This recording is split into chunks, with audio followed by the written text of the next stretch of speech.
Хуруугаараа заахын оронд нэг сонирхолтой гар хөдөлгөөн хийдэг байж. Хин нэгэн сууж буй мэд үзэгдээд гинэт алга болдог. Энэ хоёрын зар нэг л адилхан харагдаад байна. Камер бас эвгүүдээ Хук түүний кинонд харагдаагүй байдлаар хүнөөсөн байж болох юм. Бүх мөчөөрөө холбогдож машин дотроос удирцдаг. Энэ тэмнэрийн гэсэн чөтгөрийг дэмждэг үү? Аюултай сонсогдож байна. За, hello guys, дараагийн мэдлэлд татамаарл. Энэ удаа хэдүүлээ яах вэ гэхээр маш олон хүмүүс өмнөх дугаарын part 2-ыг хийж өгөөч гэсэн комент үнэхээр хэрсэн. Тийм болохоор та бүгдийн хүсэлтээр Disney-гийн хавд арсан аимшиг нууцуудын part 2-ыг хийж байна. За тэгээд part 2 дээр бүр үнэхээр сонирхолтой хачирхалтай нууцуд их гарч байгаа. Олон яриад л шууд эхлэе те. Өнөр эхлэхээс өмнө та лайк дараа subscribe дарахаа битээ мартаарай. Та хэдийнхаа лайк subscribe-аар уран зориг авал имжлэгүүд хүргэж байгаа юм шүү. Лайк сабад ардаа бүх хүмүүстээ баярлалаа. Заамтай бичлэндээ орцгоё. Disney-гийн аимшиг нууцуд 1. Энэ онол Peter Pan болон Лусын дагин гэсэн хоёр алдартай Disney киноны хоорондын холбоог харуулдаг. Peter Pan кинонд Неверландын Лусын дагныг харуулдаг бөгөөд тэд далайн дэрэмчдээс маш их айдыг харуулдаг. Харин Лусын дагин кинонд Ариэлийн ээж амиа алдсан тухай гардаг. Ариэлийн эхлэл хэмээх кинонд Ариэлийн ээжийг далайн дэрэмчид хүнөөсөн гэж илчилдэг. Тэгвэл Peter Pan кинонд Ариэлтэй тусдаа нэгэн Лусын дагин гардаг бөгөөд тэр нь улаан үстэй, дунгаар хийсэн хөвчтэй байдаг. Та зургийг харж байгаа бах те. Лусын дагнууд далайн дэрэмчдээс айдаг. Бас Peter Pan-тэй холбоотой байдгийг харгалзан үзвэл Peter Pan кинонд гардаг Ариэлтэй тусдаа Лусын дагин нь магадгүй түүний ээж байсан байж болох ба Хук түүний кинонд харагдаагүй байдлаар хүнөөсөн байж болох юм. Энэ ягаад Нептун Ариэлийг хүмүүсээс хол байлгахыг маш их хүсдгийг тайлбарлаж магадгүй. Disney-гийн аимшигт хүүхэд 2. Disney ертөнцид сайн муугийн шугам тодорхой ялгаатай байдаг ч дараах онол хоёр тис өөр дүрийг нэг хүн байж магадгүй хэмээн таамаглаж байна. Тэнгэл киноны их готел үнэндээ Геркулес киноны Meg байж болох уу? Энэ санаа ихэндээ галзуу мэт сонсогдож болох ч илүү гүнзгий судлаад үзье. Meg бол баатарлаг, харин готел бол хорол санаат бөгөөд тэдний амьдрал хэдэн зууны зөрүүтэй. Гэвч Тэнгэл киноны эхэнд Flynn их готел хэдэн зууны турш амьдрсан талаар ярьдаг бөгөөд үүнийг Ишидийн наран цэцгийн хүчээр тайлбарладаг. Харин наран цэцэг хаанаас гарч ирсэн бэ? Тэнгэл кинонд энэхүү Ишидийн цэцэг дэлхий дээр тэнгэрээс унсан нарны туслаас ургасан гэж өгүүлдэг. Гэхдээ энэ түүхэнд Рапунзелийн ертөнцийн номогт өөрчлөгдөн утга бүдгэрсэн байж магадгүй. Энэ тусал нар тэнгэр дэх од биш, харин бурхны нар байж болох уу? Үүнийг бодоод үзье. Тэнгэл кинонд гардаг алтан тусал анимашны хувьд Геркулес кинон дээрх Геркулес дэлхий рүү унаж буй хэсэгтээ маш адилхан харагддаг. Мөн Хадес Геркулес нарны толб гэж хэдэн удаа дууддаг. Түүнчлэн Геркулес кинон дээрх мөнхийн амьдралын хүч алтан туяатай дүрслэгддэг нь наран цэцгийн гэрэлтүүлдэг ээжтэй тун адилхан. Энэ онолоор Геркулес Мегийн төлөө бурханлаг мөнхийн амьдралаа орхиж эцэст нь нас барсны дараа Meg өөрийг нь орхисон хайрцтайгаа холбоотой ямар ч зүйлд хэтэрхий шуналтай болж ирсэн гэж үздэг. Наран цэцэг түүний хувьд Геркулесийн хүч чадлыг бэлэгдэх зүйл байж магадгүй тул үүнийг өөрийн болгохыг хүссэн байж болох юм. Тэгээ яагаад ч энэ хоёрын зар нэг л адилхан харагдаад байгаа юм. Та нарт тэгж харагдаж байна уу? Хэрвээ их готел үнэхээр Meg бол тэр яагаад ийм мөнхөн болсныг тайлбарлаж болно. Meg урдны хайртай хүндээ гомдож дараа нь Геркулестэй учирсан түнчлэн мөн алдаж дахин орхигдсон байна. Цаг хугацааны явцад түүний хайр сэтгэлд итгэл алдарч өөртөө төвлөрсөн сэтгэл хөдлөлд автомхай хуваа хичээсэн хүн болжээ.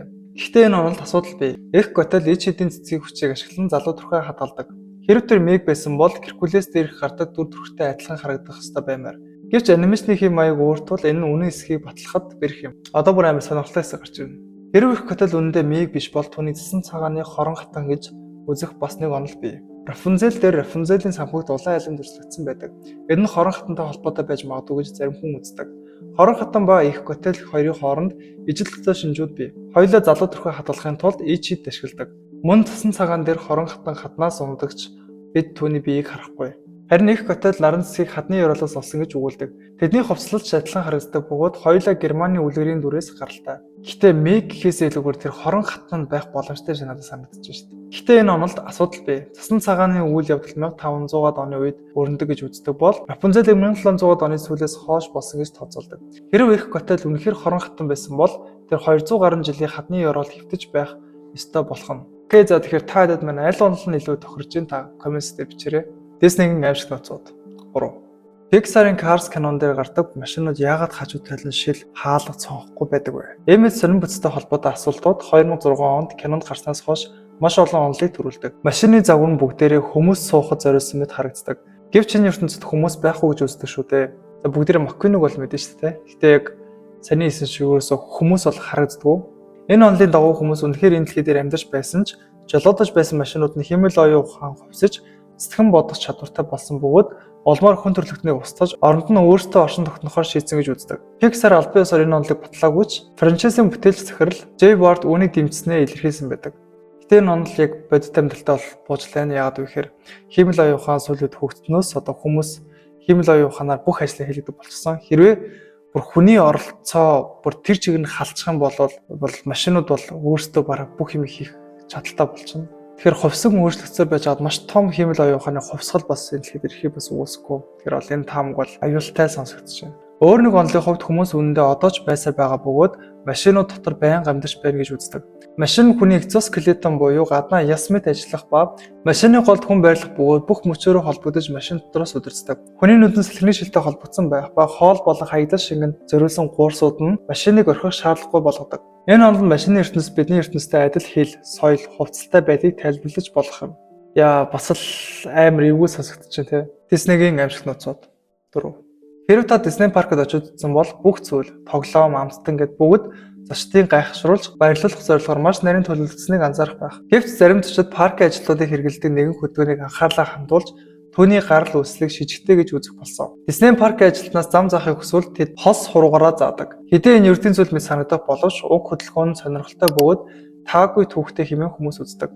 Walt Disney өөрөө их хэмжээний тамхи байсан бөгөөд өдөрт 3 хар цаг тамхи байжээ. Үүний улмаас тэр байн хурууныхаа завсаар тамхи авчилсан байдаг байсан тул хос хуруугаараа заах зуршилтай байжээ. Гэвч хүүхдүүд тамхи барьж буй зургийг харахаас сэргийлэхийн тулд Disney зурнуудаа засварлан тамхиг нь арилгадаг болсон байна. Ингээд түүний зурган дээр байн хос хуруугаараа зааж буй мэд харагддаг болжээ. Паркын зочид ажилтнуудын заах байдлыг Walt-ийн зуршилтай холбон тайлбарлах болсон ч үнэндээ энэ зүгээр тохиолдол байх магадaltaй.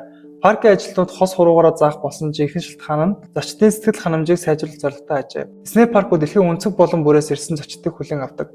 Харин зарим соёл, ялангуяа Азийн соёл нэг хуруугаараа заах нь бүдүүлэг, доромжлол гэж тооцогддог. Иймээс ажилтнууд хос хуруугаараа зааснаар аль болох хүндэлтэй байдал үзүүлдэг болсон байна. Хэдийгээр Disney заалт нууц төдийлөн айц төрүүлэх зүйл биш боловч компани гар хөдлөлтөй холбоотой өөр нэгэн анхаарал татах зүйл байдаг. Энэ нь эхнээсээ бидний нүдэнд илхэн харагджээ. За одоо бүр үнэхээр сонирхолтой хэсэг. Зарим фэнүүдийн анзаарснаар Disney олон дөрүүд хуруугаараа заахын оронд нэг сонирхолтой гар хөдлөлгөөн хийдэг гэж. Энэ нь цасан цагаан, үнсгэлчин, Алиса гайхамшигын орон, Нойрсож буй гүнж, Гоо цэслэн ба Аратан, Геркулес зэрэг маш олон кинон дээр харагддаг. Харин энэ хөдлөл юу гэсэн утгатай вэ? Эдгээр хөдлөлүүдийг харьцаж үзэхэд эвэр хэлбэртэй тэмдэг хэмээх бодит ертөнцийн гар тохиолтой төстэй болохыг харж байна. Рок концерт дээр ашигладаг энэ хөдлөл нь зарим хүмүүсийн бодлоор чөтгөрийг дэмждэг утгатай гэж үздэг. Энэ тэгтээ нэр ингэсэж чөтгөрийг дэмждэг үү? Та нар гэж бодож байна. Иймэрхүү хөдөлгөөн ер нь чөтгөрийг дэмжиж байгаа гэсэн утгыг бас илэрхийлж болох юм. Яагаад гэвэл нөгөө хийх чөтгөрийг дэмждэг тэр нөгөө хөдөлгөөнүүд ингээ ер нь бухыг шүтдэг штэ. Хоёр талдаа эвэртэй. Бүр маш сонирхолтой. Тэгвэл цэсэн цагаан рок хөгжим дуртай юу? Эсвэл чөтгөрийн дагалдагч байсан гэж үзэх үү?